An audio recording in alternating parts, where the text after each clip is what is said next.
We have 5 videos on the docket right now. Sigrun. It's a 44-second video, but the win is apparently in 14 seconds. So 30 seconds of applying buffs in classic, Elden Ring fashion. I feel like I'm about to watch a master do what I never have done.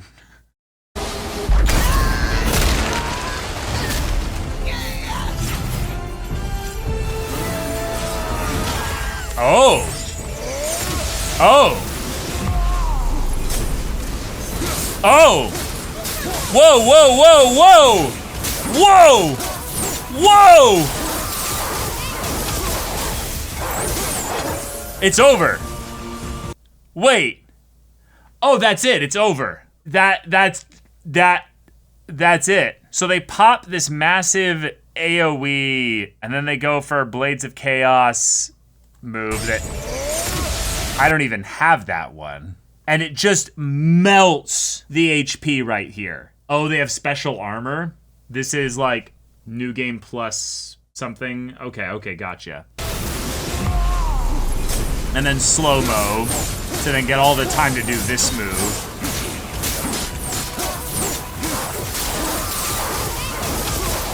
And then they go for the heavy. Yeah. Well, this part is cathartic.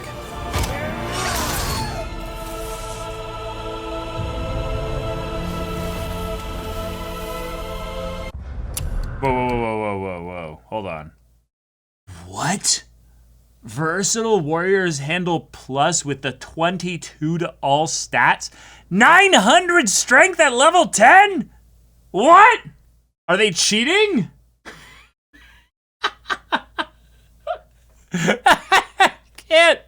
I can't. What? Well, that's a thing there. Read the description. Okay. I play on the PS5 and have logged hundreds of hours performing Yggdrasil do runs to permanently increase Kratos' stats.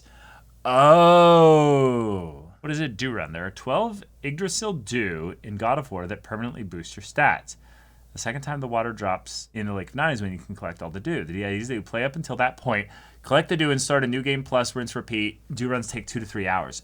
Oh, so they've done like 100 Yggdrasil dew runs. Wow, that's really funny. Wait, why do you play so much? I simply love the game. I appreciate the commitment, actually. Because what this is basically saying is that anybody can do this, but you just gotta no-life the game. That's amazing, though. This guy got a different ending. He got Thor and Odin at the house apologizing for the grief they caused.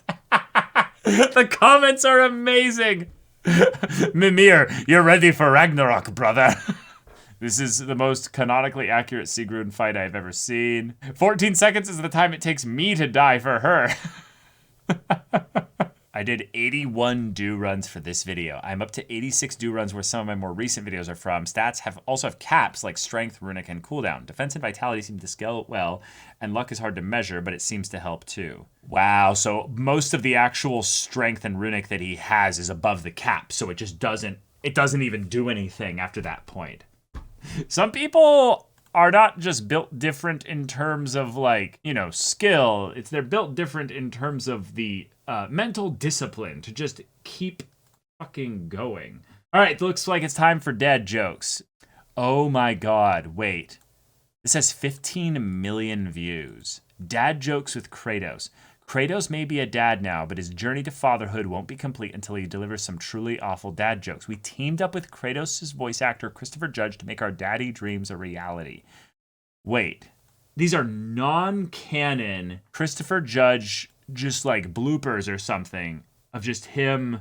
Wow. Yeah, it's the actual voice actor. Okay. Nah, they're totally canon. Wait, I just realized something.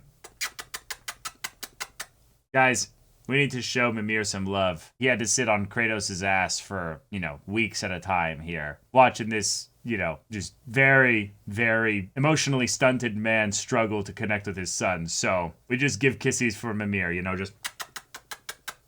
Okay, good boy. I am terrified of elevators. I'm going to start taking steps to avoid them. Wait. So not only did they like get him to do amazing dad jokes, but they found gameplay specifically for moments that it would make sense to use this with. Oh my god! Oh wait, this is perfect. Oh, sorry, restart. This is gonna be good. I am terrified of elevators. I'm going to start taking steps to avoid them. That was pretty good. Yes, yes. All right. Why did they put a gate on Helheim? Because people were dying to get in. Ah.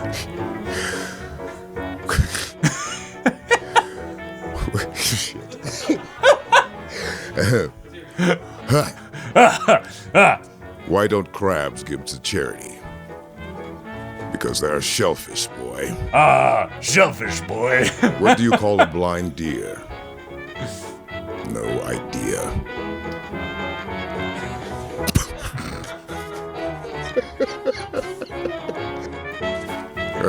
I think he fucked that one up. I think it's supposed to be no idea, but you know, but that was amazing. Even Kratos couldn't get that dad pun exactly right. Trust stairs. They are always up to something. They did not find like the one moment maybe in game where Atreus like face palms. Are you kidding me? The commitment. This is amazing. And it's on a stair. Yes. Yes. What do dark elves learn in kindergarten? The alphabet. What, Atreus, is brown and sticky? A stick. A stick. Why is he so charming? Oh my god. I gotta watch interviews with this guy. This guy's amazing. Only fire when I tell you to fire. I'm sorry. Hi, sorry. I am Dad. Incredible. Incredible. Hi, sorry, I'm Dad. That's peak. That's actually just canon. That's canon. Like all the other ones, you can take or leave it. But this one. I'm sorry. Hi, sorry. I am Dad. This is the kind of shit that Kratos of Sparta would actually say. Yes, that is his kind. Did you see Christopher Judge at Game Awards 2023? Oh, wait, that's right. Didn't he give like the really long speech? Oh, that's right. Oh my god, that was him. The one time where he kind of nat won his charisma check there. That was a natural one performance, unfortunately. Okay, that was fantastic. This one looks a lot more serious. Also has 3.5 million views, called Untangling God of War. Still feels a little low. Loki is not an easy character to remove from Norse mythology. Whoa, okay. Renowned master of Norse myths, Kevin Crossley Holland, writes that without the exciting, unstable, flawed figure of Loki, there could be no change in the fixed order of things. No quickening pulse. No quickening Ragnarok. pulse. The myths are being sent off in directions different to the source material. And this is because the character of Loki has been completely removed from the mythology, leaving no trace or mention of him anywhere throughout the story. That is, until the very end. Wow. All these drawings. That's a really good point. If you're really locked in with Norse mythology, you would notice. In fact, you probably would notice very quickly with how much Thor and Odin get brought up, but not Loki. Would feel strange. The giants called me Loki? Oh, quick other thing here, I was thinking about this post-game, but it's not actually Faye that calls him Loki.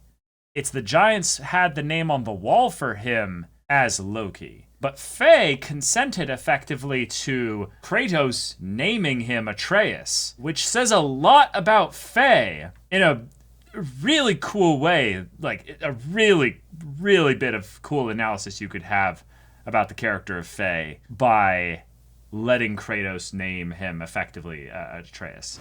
And yet, this new mythology doesn't collapse. And this is because the God of War team fill the gaps with myths that have been reinvented to accommodate for Loki's removal.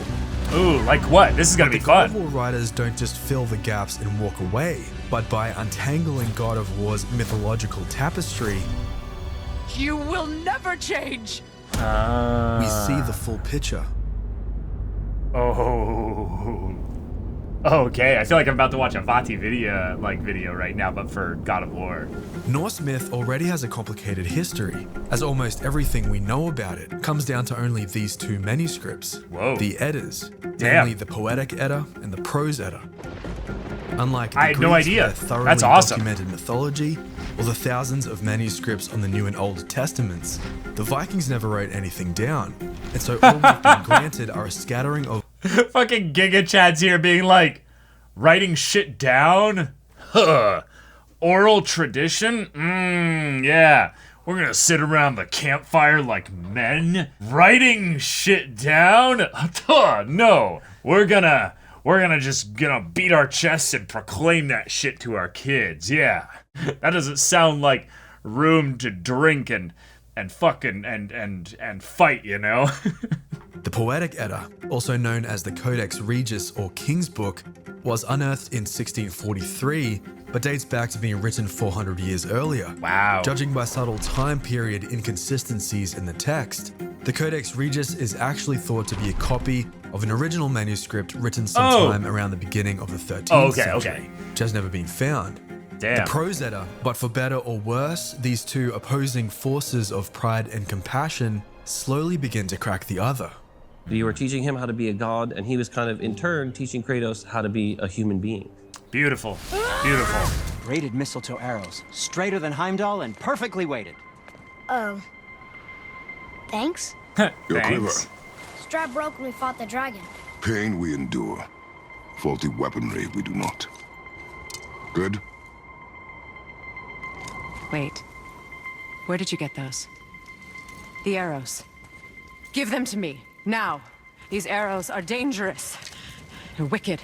It's so fun to see in isolation the moments involving the mistletoe, thinking that, she identifies it as a weakness potentially and gets rid of it, but doesn't notice that there's that little piece of the arrow connected to the quiver's string. So fun that it's basically Chekhov's gun that's just sitting there the whole time, and she just didn't notice it. I can tell you a thing or two about family matters. The two dwarf brothers, Brock and Sindri, are caught in a feud. These two characters are from a chapter in the Prose Edda, which involves Loki and the dwarf brothers in a contest to see who can design the greatest Asgard treasures. This includes Thor's hammer, Mjolnir. But ultimately, Kratos withholds the truth about his history in the vain hope that it will help reroute his fate. Yeah. Don't leave without me. I will not. Oh, At this God, point, the voice we acting see in that this game things is have so begun good. to change, but the fancy footwork of the writers can't be overstated here, as while Odin and Tyr's legacies also haven't escaped the ripple effect of Loki's removal, the point of their rerouting traces back to the same single detail the writers changed in the mythology, a detail that, while not involving Loki directly, involves the grisly world of Loki's children. Yes, here we go. Oh, this is gonna be good. In Norse myth, Loki is the father and mother of many monster children. Yes, and most yes. of them appear. What else did the serpent tell you when you spoke? Kinda sounded important. I'm sure it's nothing. He just said the boy seemed familiar to him.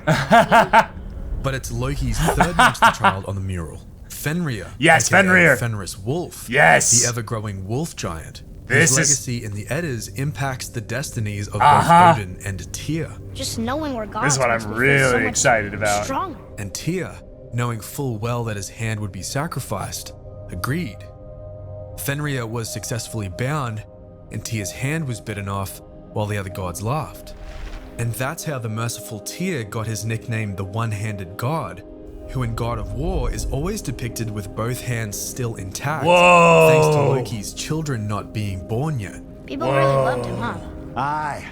This God of is War. so cool. One who he's convinced the giants hold the key to changing his fate when Ragnarok comes.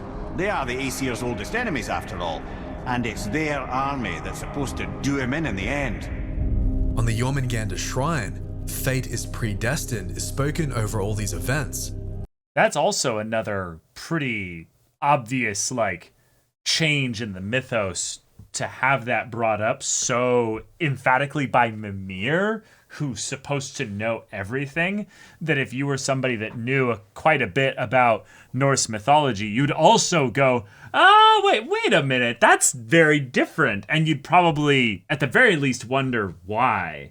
And the idea of this being something of a different, alternate parallel universe of what's going on in Norse mythology is compelling stuff. From all of its broken relationships, cycles of destruction, and stories about control, is a world designed to constantly remind Kratos of the world he comes from. And to ultimately be a world that Kratos must reject in order to be truly free from his past. Nobody cared about him anyways. What's the difference? There are consequences to killing a god. Why? How do you know? How do you know?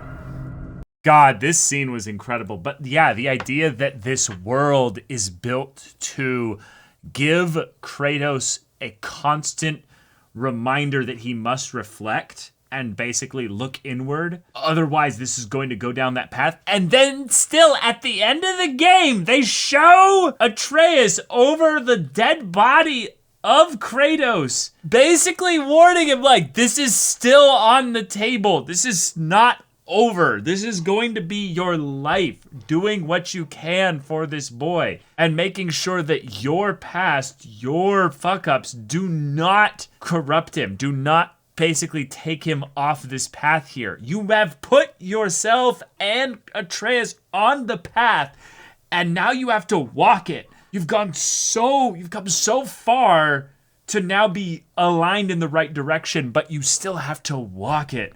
And so if if the game Ragnarok is about walking it out, that's amazing, because then Atreus's conflict can move from, being in or outside of Kratos's control to then having freedom and expressing who he is in that freedom, which also in a very meta way is kind of fun, because Atreus is kind of the setup for how you can have this franchise go forever, where you eventually sunset Kratos's character, at some point, and you can have Atreus be the main character, even though that, how could you envision the brand of God of War without Kratos? The game almost, kind of teases you with that, with the idea of like, but what if Kratos did die? What if? Something to think about. Atreus shapeshifts into a mirror reflection of Kratos, reflecting back the truth that this world of misery has been the foundation that Kratos has built his life upon. And so by saving Atreus from following in his footsteps, Kratos really saves himself. Oh, beautiful! Here for the first time in the story, a story all about the one thing the Norse cosmos consider impossible. You were just an animal. Change. Passing on your cruelty and rage, you will never change. And you do not know me. What are you doing? Oh, I yeah. have nothing more to hide. Where Yeah. there's change, Loki is never far away. Is this how it always ends? Sons killing their mothers? Their fathers? No. Oh, voice acting is so fucking We will be the good. gods we choose to be. Whoa. Oh, incredible video. That was that was a pleasure. I could do another 30 minutes of that easily. Yeah. Slow clap. Indeed.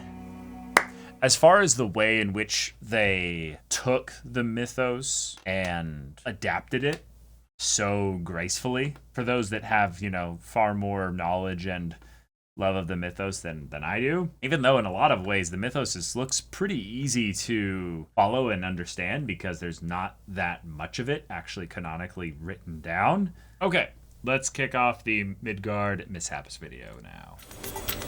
This is a perfect example of the bizarre shit happening with the kid's face. Look at that. That's some creepy, like, fringe shit right there. That's like Hellraiser. That's fucked up. More Draugr! More Draugr! A lot of Draugr around here! There are a lot of Draugr around here! More Draugr?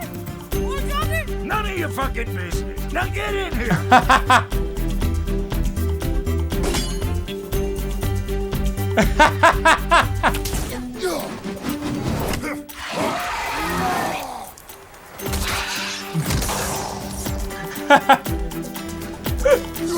Betrays with the no-scope shots no matter what.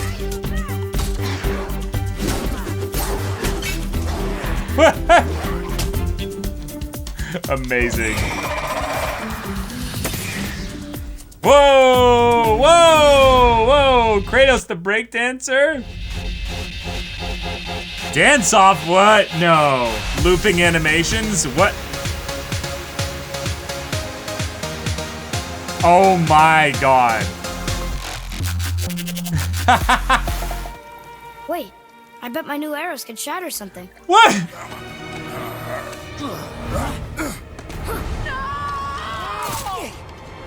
What are you doing? What? What? What? What? Atreus! Atreus, to me! Atreus, now! Atreus! Atreus, now! Atreus! Oh, that, I needed that. That was, that was good. Andreas!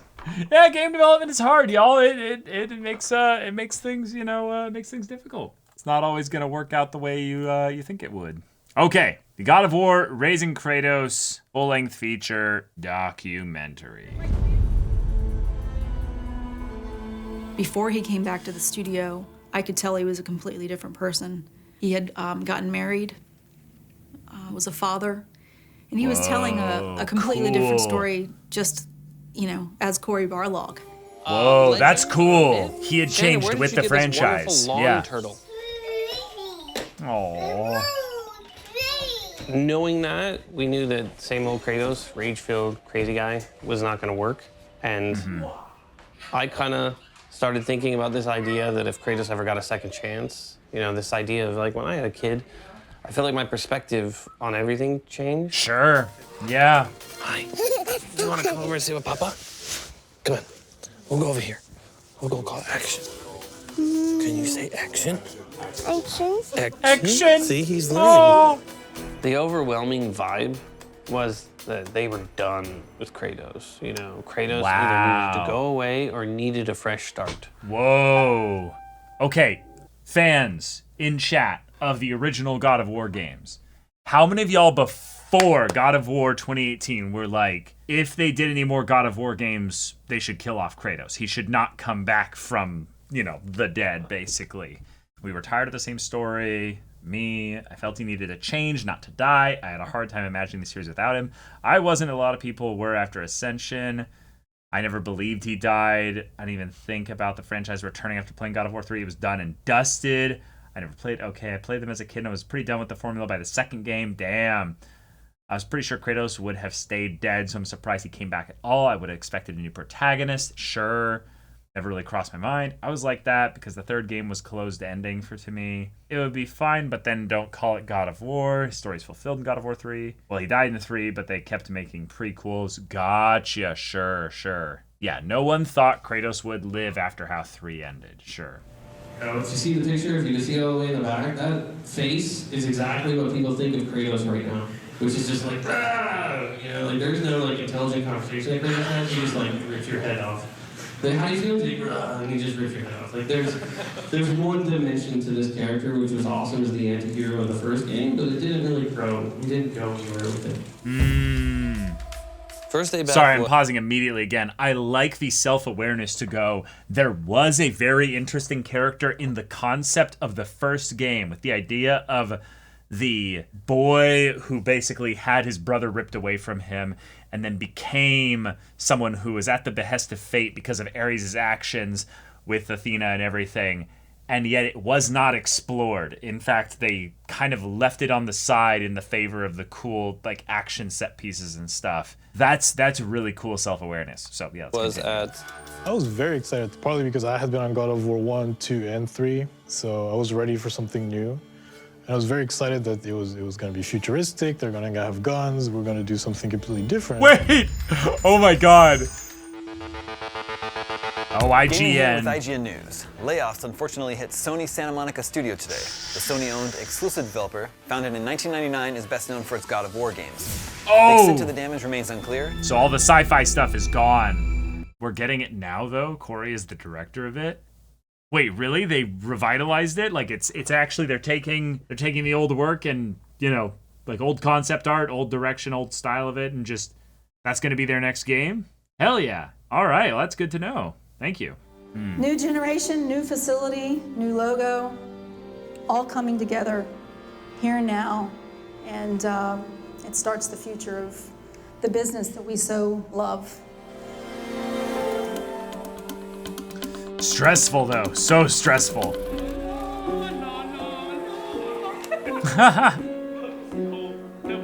Oh, it's funny, really random detail, but these little things here where you have like all the people's little like pictures and stuff on the wall here. Rooster Teeth had one of these as well. It's like a small little detail, but it was really cool like going there when I visited their studio and did some stuff with them and getting to see like all the people there.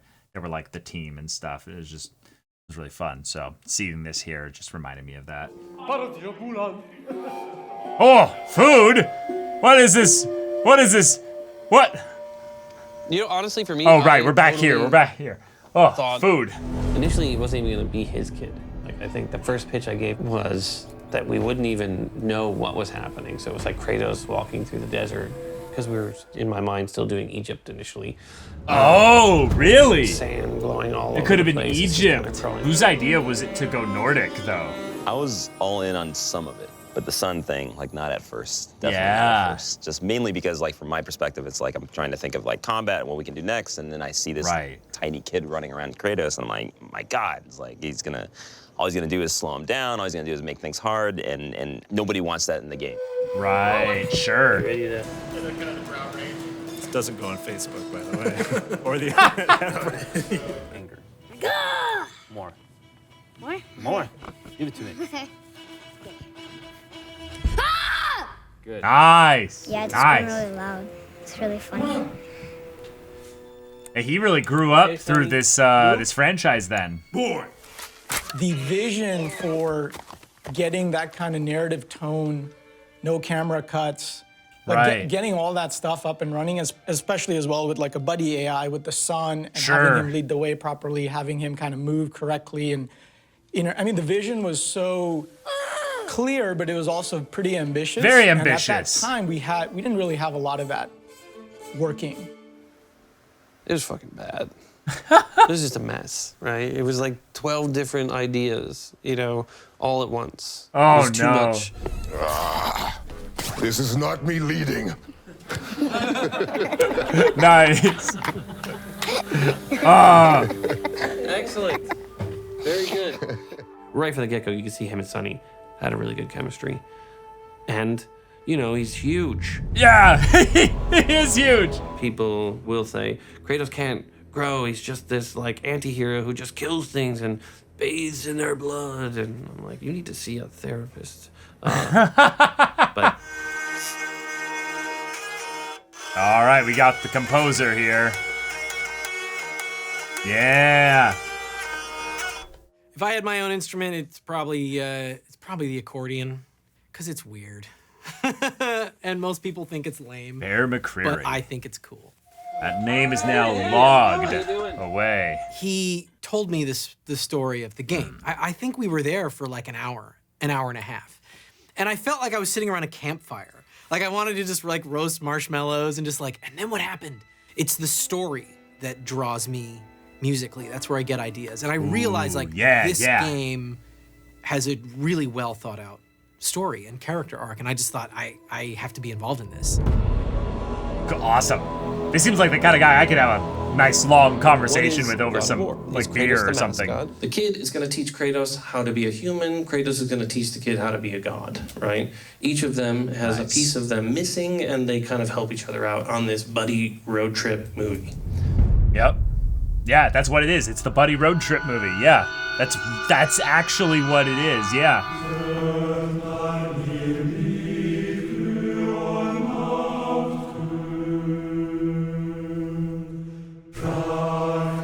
Wearing the same headphones. Goated headphones right there. I often make bad decisions and get myself in trouble, so it'll be perfect. I'll be like, look, what did you expect? Are you talking about work too? Yeah. See? Kyle, you excited about today's press conference? No. Yeah, no. Yeah, I'm feeling really nervous for them, just even knowing how it's going.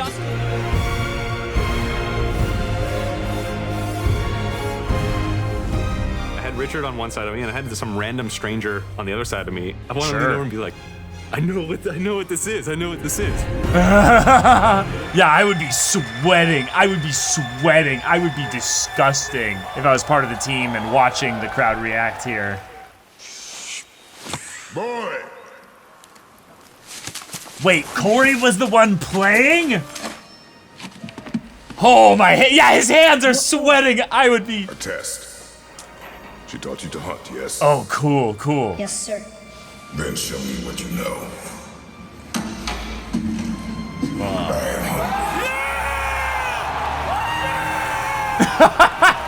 Feed us. People freaking out. Oh my gosh. Whoa! Hold up! Oh yeah. All the streamers and YouTubers reacting, yeah.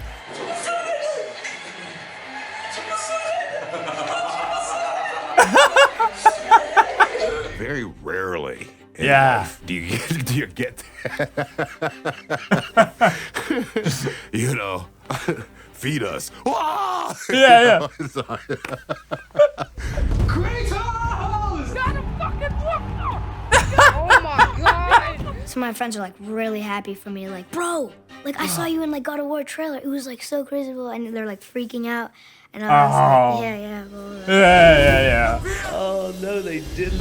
No. Fuck gameplay. Which was incredibly ambitious, right? Corey's gonna play the game. Yes. While we perform the score live. That's such a statement to have gameplay.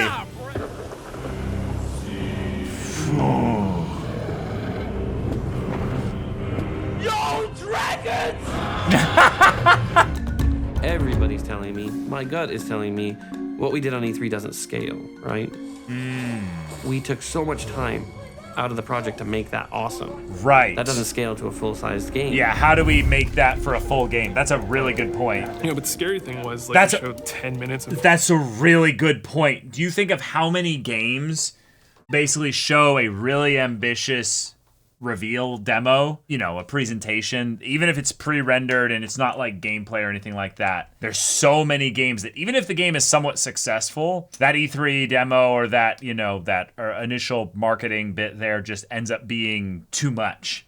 And they have to scale back a little bit. Even if it's a little bit, it's not some No Man's Sky kind of situation there. Cyberpunk, yeah, it could be. Oh, Last of Us 2 did the same thing? Oh, shit, okay. Right, it just ends up being the first level and the rest of the game never lives up to it. In a lot of ways, that's where I really like what's going on in the indie scene right now with things like Larian Studios' early access side of things, and even Supergiant Games' stuff with what they did with Hades.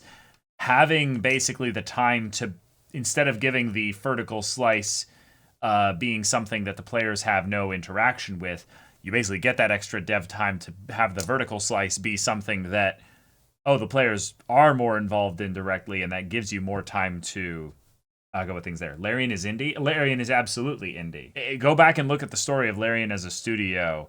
Larian as a studio went from being basically like, I don't know, like 75 to 100 people to being like a 400 to 600 person studio, like over the course of the development of BG3. Yeah. Larian is easily just now leaving indie. And I would say the main difference between indie and stuff like that is more just the idea of having like investors. Like they're a private company, and that's a huge deal in the gaming space, because that is not common. That is not common. Then I feel that I can get all of the stuff in. But as you can see, like I was just showing you stuff, and there's a bunch of stuff. We're gonna leave now because everything's going wrong.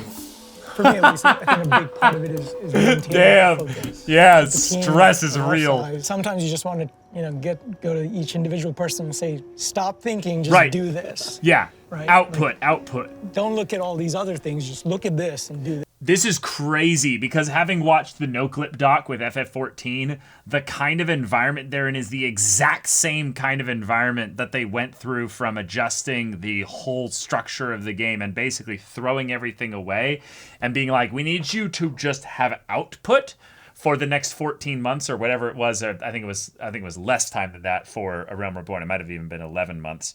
But it was such a small portion of time, and being able to effectively project managed things to the point where you have every person on a very strict, specific schedule. You're just not going to get that with everybody necessarily. So I can already now, having played the game, start to see little things that make sense in the overall design of the structure of the game's narrative with regards to environments.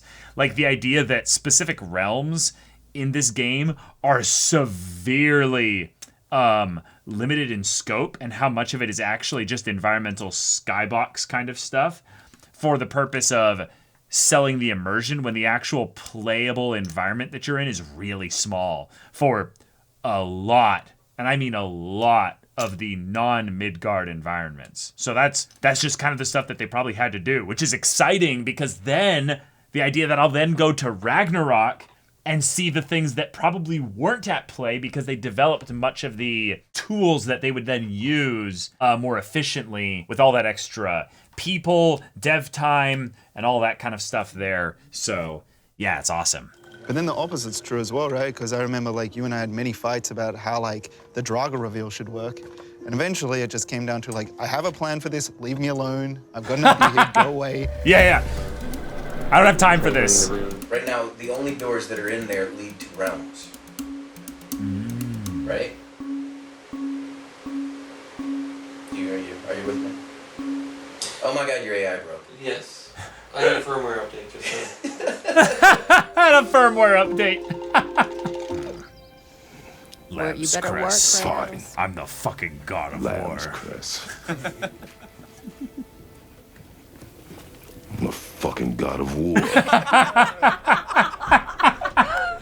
That's amazing. I hope you guys keep that in there. What's up, Larry? I'm trying to hit alpha. It's like a big deadline for our game. So. Yeah, hurry. Good. What you a big time motherfucker now because you A fairy sitting on my shoulder, like shooting stunning Sure. arrows, and it was really overpowered and it felt really cheap. Yeah. That's a good point. Boy was too good. With the addition of like the sun, kind of felt very cosmetic, because I feel like you could have like the same ability without the sun even being there.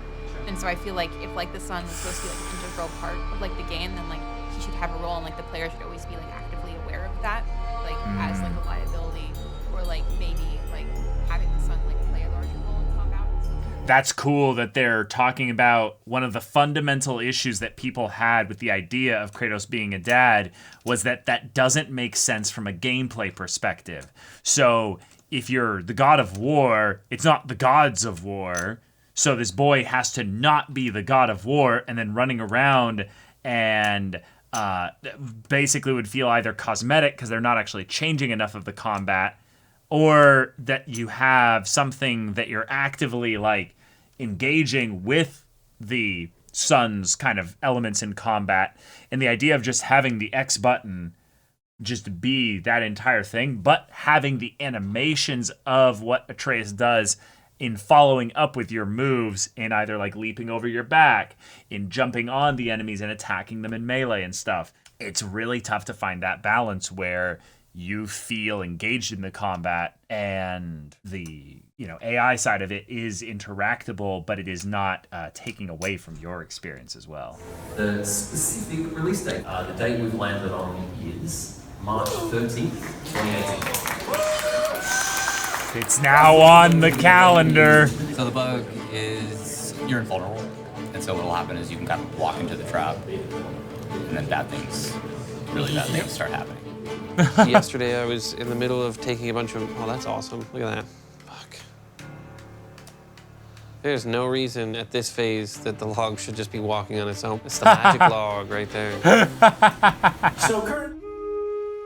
It was right around the time of I was going through a divorce, so that wasn't difficult for me to be in a space that was vulnerable and fractured. It's my job as an actress to keep myself in that space of like compartmentalize, being permeable and being affected by what's happening in the moment. And so if I can recall what those feelings were like with my ex-husband, then I can understand. Damn, I could even just see when she said just ex-husband, her like, she like full on micro expression, like disdain. Yeah, she's drawn on real life experiences there. Damn. But if it hadn't been that, it could have been anything else in my life where there was a goodbye from someone that, abandonment issues. I mean, come on, we're human. We've all got our bag of pain. Oh, God. Okay, we'll use that one. That was amazing. You will always be a monster. Oh. I know. Whoa. Oh. A lot of this performance, for me, is a love letter to my kids. It's an apology.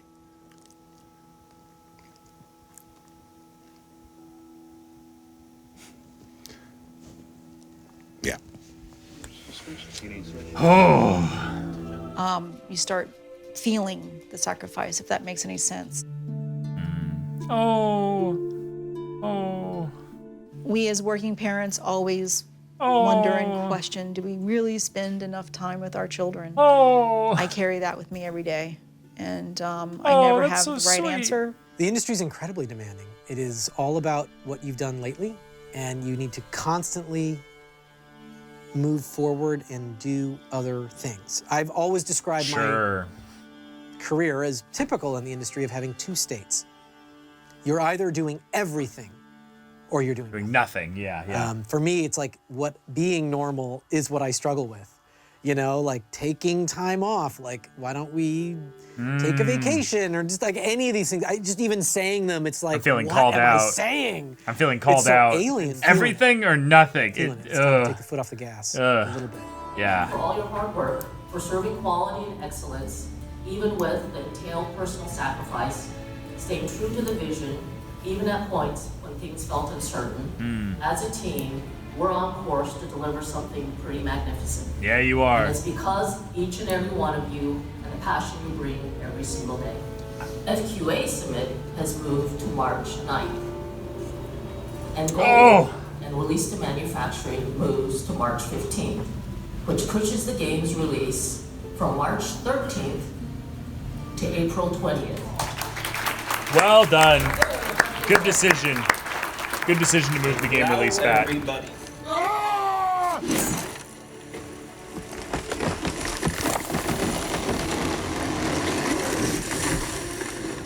This tree is a metaphor for the franchise of God of War. And at the very beginning of the franchise, we chopped that fucker down so that we could chop it up and then carry it around and then burn it. This game already got me in the feels. How did that even happen? Is that the React channel?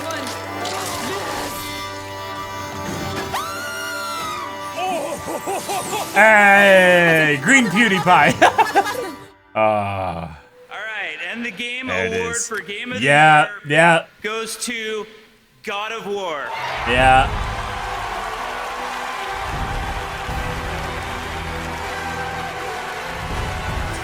Look at fucking Christopher Judge there.